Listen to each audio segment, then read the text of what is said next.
Бұйыл ел тәуелсіздігіне 31 жыл. Әрбір жас ұрпақ тәуелсіздік тарихын санада сақтағаны жөн. Өйткені тәуелсіздік бізге ата-бабамыз тарту еткен үлкен сый. Мектепте біз Қазақстан тарихы пәнінен еліміздің тәуелсіздігі туралы мол мағлұмат аламыз. Елімнің тарихынан сыр шертер осы пәнді мен сүйіп оқимын. Өйткені тәуелсіз елдің ұрпағы ретінде мені Қазақстанның өткені қызықтырады. Қазақстан тарихы сабағы. Тағы бір жаңа тақырып. Өткен тарихқа саяхат жасап, танымымызды арттырудамыз. Тарихқа үңілсек, 1466 жылы Керей мен Жәнібек бастаған алғашқы қазақ хандығы құрылды. Қазақ хандығының құрылуы дербес елдікке ұмтылудың алғашқы көрінісі болды.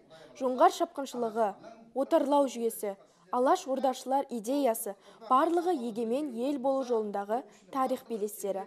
Ал 1986 жылғы желтоқсан көтерілісі бостандыққа ұмтылған халқымыз өміріндегі айтулы оқиға. Осы тарихи сәттен кейін 1991 жылы Қазақстан тәуелсіз мемлекет атанды. Сол кезеңде Қазақ ССР, қазіргі Қазақстан Республикасы 1991 жылы 16 желтоқсанда мемлекеттік тәуелсіздік декларациясын қабылдады.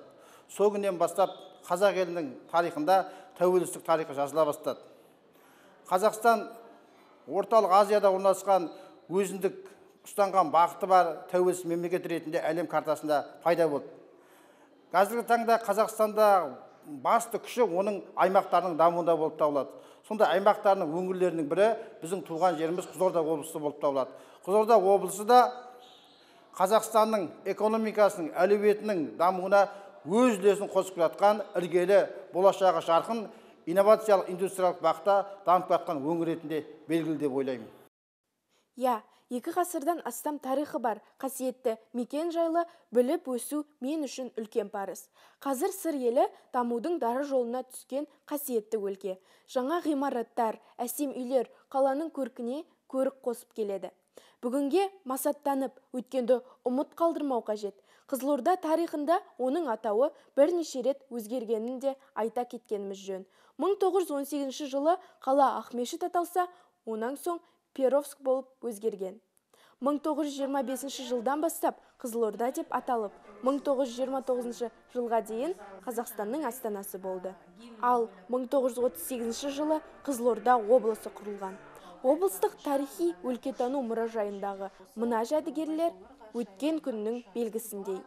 Бөлімдегі экспонаттар, сарғайған құжаттар, естелік бұйымдар барлығы облыс тарихынан сыр шертіп тұр.